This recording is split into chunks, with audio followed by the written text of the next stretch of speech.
요나 4장 1절에서 11절의 말씀입니다. 요나가 매우 싫어하고 성내며 여호와께 기도하여 이르되 여호와여 내가 고국에 있을 때에 이러하겠다고 말씀하지 아니하였나이까. 그러므로 내가 빨리 다시스로 도망하였사오니 주께서는 은혜로우시며 자비로우시며 노하기를 더디하시며 인애가 크시사 뜻을 돌이켜 재앙을 내리지 아니하시는 하나님이신 줄을 내가 알았음이니이다. 여호와여 원하건대 이제 내 생명을 거두어 가소서. 사는 것보다 죽는 것이 내게 나음이니이다 하니 여호와께서 이르시되 네가 성내는 것이 옳으냐 하시니라. 요나가 성읍에서 나가서 그 성읍 동쪽에 앉아 거기서 자기를 위하여 초막을 짓고 그 성읍에 무슨 일이 일어나는가를 보려고 그 그늘 아래에 앉았더라. 하나님 여호와께서 박넝쿨을 예비하사 요나를 가리게 하셨으니 이는 그의 머리를 위하여 그늘이 지게 하며 그의 괴로움을 면하게 하려 하심이었더라. 요나가 박넝쿨로 말미암아 크게 기뻐하였더니 하나님이 벌레를 예비하사 이튿날 새벽에 그 박넝쿨을 갉아먹게 하심에 시드니라. 해가 뜰 때에 하나님이 뜨거운 동풍을 예비하셨고 해는 요나의 머리에 쪼임에 요나가 혼미하여 스스로 죽기를 구하여 이르되 사는 것보다 죽는 것이 내게 나으니이다 하니라. 하나님이 요나에게 이르시되 네가 이 박넝쿨로 말미암아 성내는 것이 어찌 옳으냐 하시니 그가 대답하되 내가 성내어 죽기까지 할지라도 옳으니이다 하니라. 여호와께서 이르시되 네가 수고도 아니하였고 재배도 아니하였고 하룻밤에 났다가 하룻밤에 말라버린 이 박넝쿨을 아꼈거든. 하물며 이 큰 성읍 니느웨에는 좌우를 분별하지 못하는 자가 12만여 명이요 가축도 많이 있나니 내가 어찌 아끼지 아니하겠느냐 하시니라. 아멘.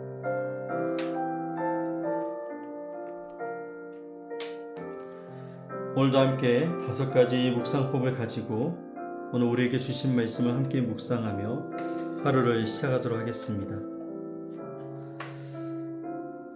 사람이 변하는 것보다 어려운 일이 또 있을까 생각하게 됩니다.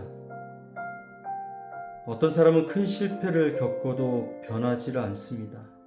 그리고 어떤 사람은 기적을 경험하고도 변하지 않습니다. 그리고 어떤 사람은 하나님의 은혜를 깊이 체험하고도 여전히 자기 생각을 붙들고 살아갑니다. 오늘 요나가 그랬습니다. 폭풍을 만났고 물고기 뱃속에도 들어갔고 기적적으로 살아나 다시 사명을 받았습니다. 그리고 마침내 니느웨의 놀라운 회개까지 보았습니다. 그런데 요나의 오늘 마지막 장에 와서 하나님은 니느웨보다 요나를 다시 보고 계십니다. 왜 그럴까요? 니느웨는 변했는데 요나는 아직 변하지 않았기 때문입니다. 그래서 요나 4장은 회개한 니느웨 이야기가 아니라 하나님의 은혜를 경험했지만 아직 하나님의 마음에는 참여하지 못한 오늘 요나의 이야기입니다. 그리고 그 이야기가 오늘 우리를 향한 이야기이기도 합니다. 오늘 말씀을 통해 우리가 만나는 하나님은 어떤 하나님이실까요? 여러분, 니느웨가 회개하자 하나님은 재앙을 거두셨습니다. 그런데 놀랍게도 가장 불편해하는 사람이 바로 요나였습니다. 4장 1절이 이렇게 시작합니다. 요나가 매우 싫어하고 성내며. 여기서 매우 싫어하다란 말은 3장 10절에서 하나님께서 거두신 재앙과 같은 단어를 사용하고 있습니다. 무슨 얘기냐면 니느웨 사람들에게서 떠난 재앙이 오늘 요나에게는 재앙처럼 느껴졌다라는 것입니다. 여러분, 바로 이 모습이 죄인의 모습입니다. 나는 용서받고 싶지만 내가 미워하는 사람은 용서받지 않았으면 좋겠다라는 것입니다. 나는 은혜를 받고 싶지만 내가 판단한 사람은 심판받았으면 좋겠다라는 이야기가 되는 것입니다. 요나가 하나님의 은혜를 경험한 사람이었습니다. 하지만 아직 하나님의 이 긍휼하심에 참여하지 못하고 있었습니다. 오늘 말씀 우리에게 어떻게 살라고 말씀하십니까? 오늘 4절의 말씀 보면 분노하는 요나에게 하나님께서 말씀하십니다. 네가 성내는 것이 옳으냐? 여러분, 이 말씀은 단순히 감정을 이야기하는 것이 아니었습니다. 왜 화를 내냐고 묻는 것도 아니었고, 오늘 이 요나의 분노 아래에 무엇이 숨어 있는지를 오늘 우리가 함께 보게 하는 질문이었습니다. 요나가 니느웨 때문에 화가 난 것 같았지만 사실은 하나님 때문에 화가 나 있었습니다. 하나님께서 자기의 생각대로 일하지 않으셨기 때문입니다. 그래서 하나님은 니느웨를 설명하지 않고 오늘 요나의 마음을 오늘 우리 모두에게 보여주고 있습니다. 하나님께서는 중요한 순간마다 질문을 하셨습니다. 선악과를 따먹고 숨어있던 아담에게 네가 어디 있느냐라고 말씀하셨고, 엘리야가 동굴에 지쳐 낙심하고 있을 때 네가 어찌하여 여기 있느냐라고 물으셨습니다. 여러분, 질문은 사람을 정죄하기 위한 것이 아니라 자기 자신을 돌아보게 하는 것입니다. 여러분, 오늘 우리의 마음을 가장 흔들고 있는 감정 아래에 숨어 있는 것이 무엇일까요? 상처 때문입니까? 아니면 교만일까요? 내 뜻대로 되지 않은 것에 대한 불만일까요? 오늘 말씀은 오늘 우리의 마음을 먼저 다루시는 하나님, 내 안에 과연 무엇이 숨어 있는지를 보게 하시는 그 하나님의 은혜가 숨어 있습니다. 오늘 말씀을 통해서 우리가 회개해야 될 것은 무엇일까요? 오늘 말씀 하나님께서 박넝쿨을 준비해 주십니다. 이 니느웨 성이 어떻게 될 것인가를 바라보며 기다리고 있던 오늘 요나에게 하나님께서 뜨거운 햇볕을 가려주는 이 박넝쿨을 준비해 주십니다. 그 그늘 아래에 있던 요나가 크게 기뻐했습니다. 그런데 하나님은 벌레도 준비했습니다. 그래서 박넝쿨은 하루 만에 시들어 버리고 사라졌습니다. 그러자 요나가 이제는 죽기를 원한다고 이야기를 하고 있습니다. 여러분, 오늘 식물의 이야기를 하는 것이 아니라 오늘 요나의 마음을 주님이 이렇게 밖으로 드러내시는 것입니다. 박넝쿨은 요나가 의지하고 있었던 위로였고 평안함이었습니다. 그런데 하나님께서 그것을 통해서 요나의 진짜 관심이 어디에 있는지를 보여주는 것입니다. 요나는 박넝쿨 하나는 아까워하면서도 니느웨의 수많은 영혼들은 아까워하지 않았습니다. 한 영혼보다 자신의 편안함이 더 중요하다라는 것이죠. 여러분, 우리에게도 박넝쿨이 있습니다. 재정일 수도 있고 어떤 계획일 수도 있습니다. 그리고 내 안에 자존심일 수도 있고 특별한 나만의 관계일 수도 있습니다. 오늘 이 모든 박넝쿨, 하나님보다 더 붙들고 있는 것이 있다면 그것이 바로 우리의 박넝쿨이라는 것입니다. 여러분, 우리가 잃어버릴까봐 가장 두려워하는 것이 무엇일까요? 혹시 그것이 하나님보다 더 중요한 자리에, 오늘 우리의 마음의 자리에 있지는 않은지 돌아봐야 됩니다. 오늘 우리는 하나님의 어떤 약속을 볼 수 있을까요? 오늘 말씀에 하나님께서 이제 마지막으로 질문을 던지십니다. 11절의 말씀에 내가 어찌 아끼지 아니하겠느냐라고 말씀하십니다. 여러분, 하나님께서 아끼신다라고 말씀하시는 것은 깊이 불쌍히 여기신다라는 것이고 가슴이 아프고 긍휼을 베풀다라는 의미가 담겨 있습니다.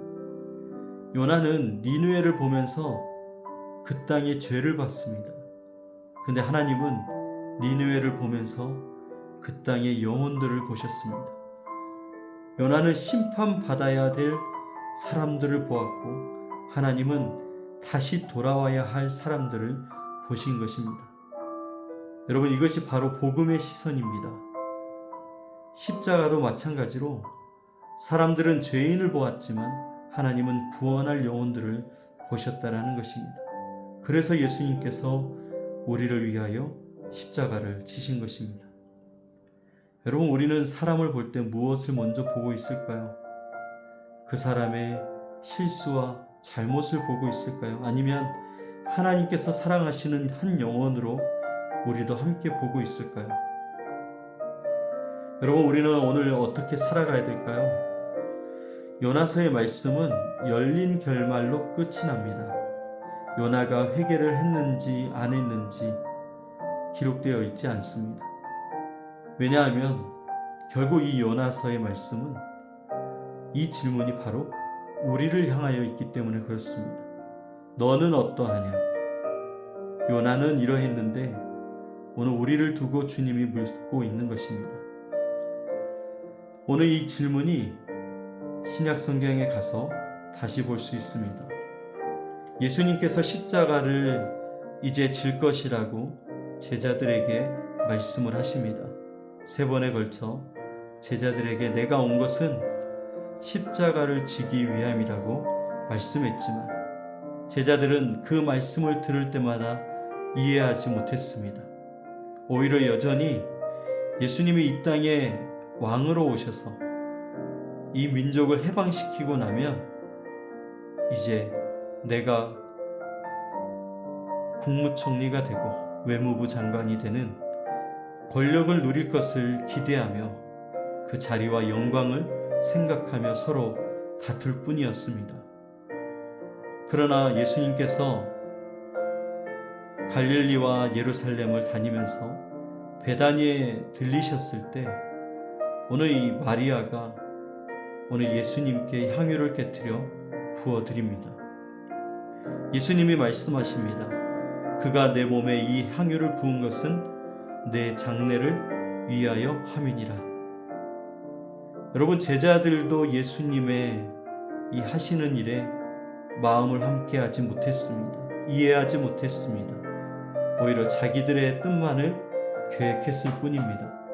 그런데 오늘 이 마리아는 예수님의 모든 계획을 이해한 것은 아니었지만 그 누구보다도 예수님의 마음에 가까이 머물러 있었습니다. 요나가 끝내 참여하지 못했던 하나님의 마음에 마리아는 참여하고 있었던 것입니다. 여러분, 신앙의 성숙이라는 것은 많이 아는 것이 아닙니다. 하나님의 마음을 품는 것입니다. 하나님께서 기뻐하시는 것을 함께 기뻐하고 하나님이 아파하시는 것을 함께 아파하는 것, 이것이 바로 하나님의 마음에 참여하는 것입니다.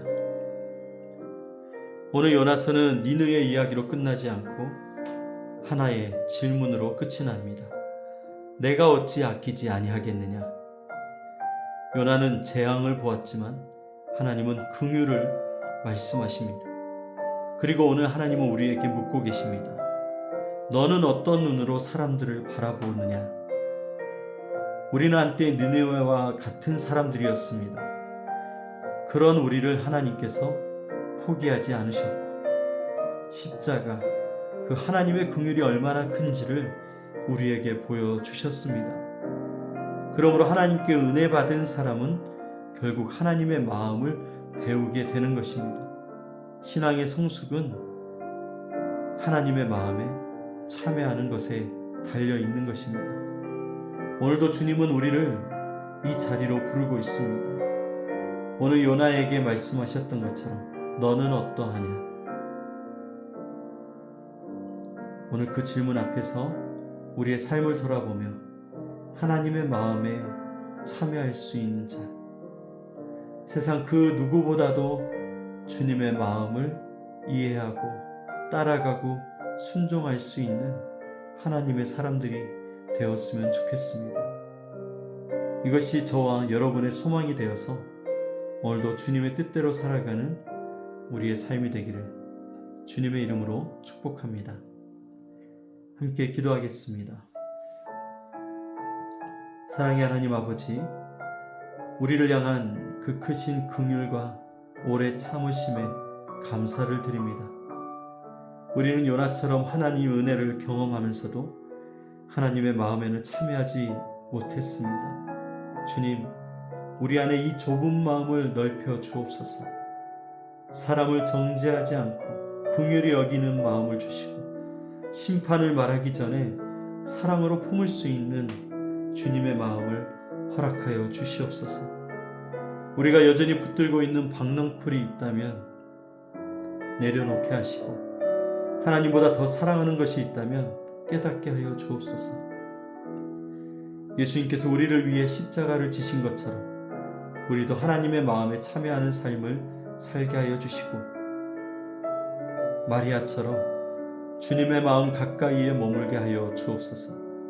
오늘도 하나님께서 아끼시는 영혼들을 우리도 아낄 수 있게 하시고 주님의 긍휼이 우리를 통해 흘러가게 하여 주옵소서. 우리를 구원하신 주님 앞에 감사를 드리며 우리를 구원하신 예수 그리스도의 이름으로 기도드립니다. 아멘.